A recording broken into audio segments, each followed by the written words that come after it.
Hi everybody, Brian here from quantlabs.net. I just put up an article on my website, quantlabs.net/blog, entitled How to Run Docker, RabbitMQ, and Python Pika, Pika package.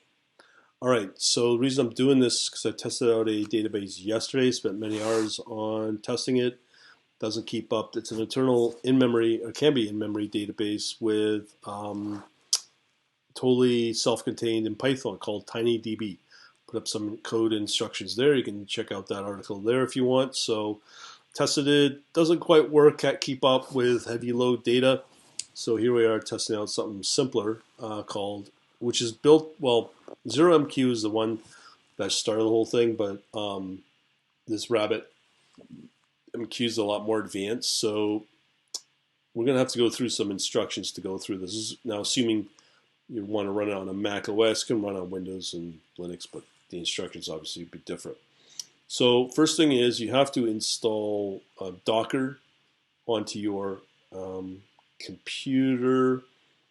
In my case, you would install the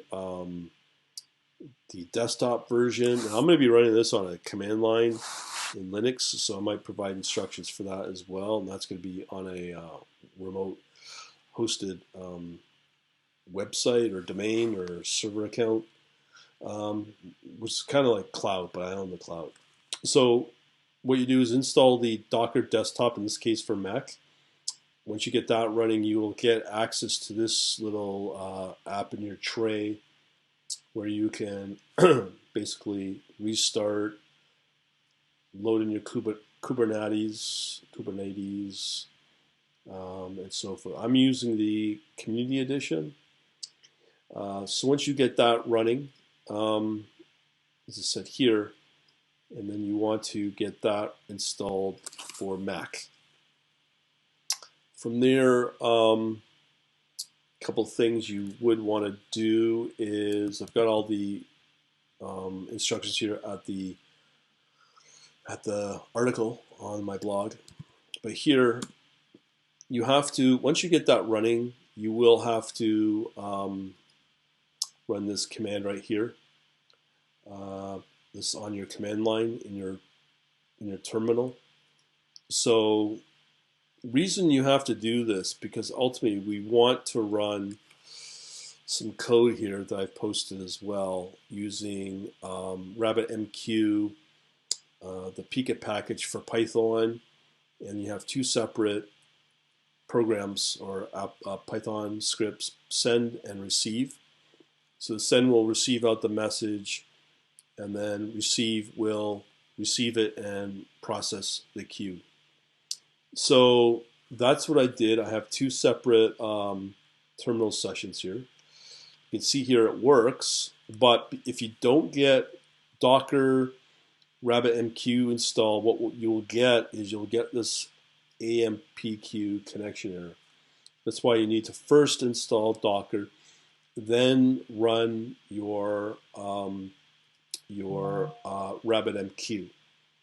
So for RabbitMQ here, what you're doing is you are running a Docker image that's stored online at this location.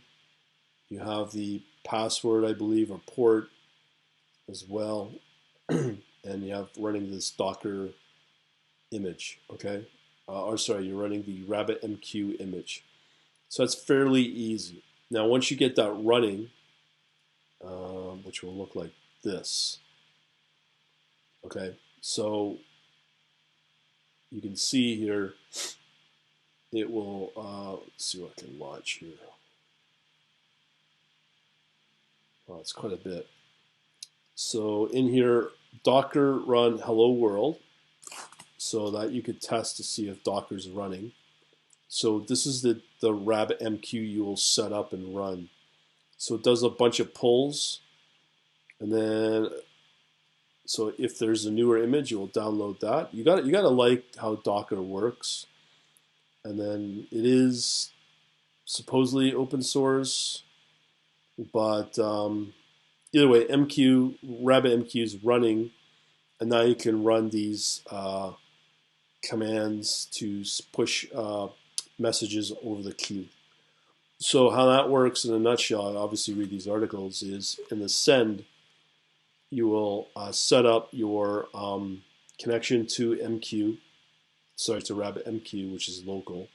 In my case, obviously, I'll host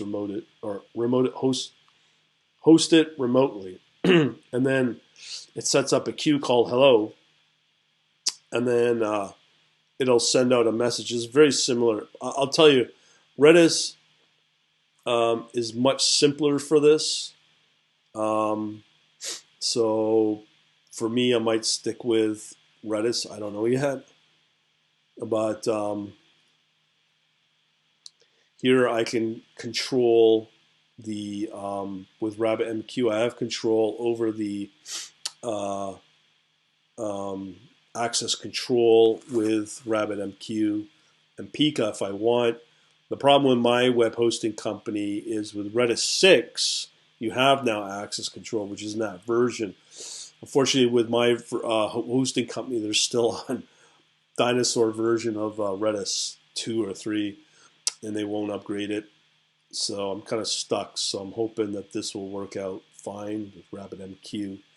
And then send the message over with this send script, and then it sets up the queue called hello, and then sends out the message to anything that's listening to it. Sends out that message routing key, which is the queue, and then the message. And then before you could set that up, you have to run, obviously, receive Python script, and then it goes and does all the credentials here, connecting into localhost. Hello, and then this will, if you wanted to do a remote, it'll instruct you. You got to use your IP, which is fine. And then you have here your message being received, and then once you get it, then you can start doing whatever you want on the callback once we get the message back. All right, so kind of straightforward and not straightforward, but this is how it works. So hopefully this will help you out, and we shall talk to you soon. Have yourselves a good day.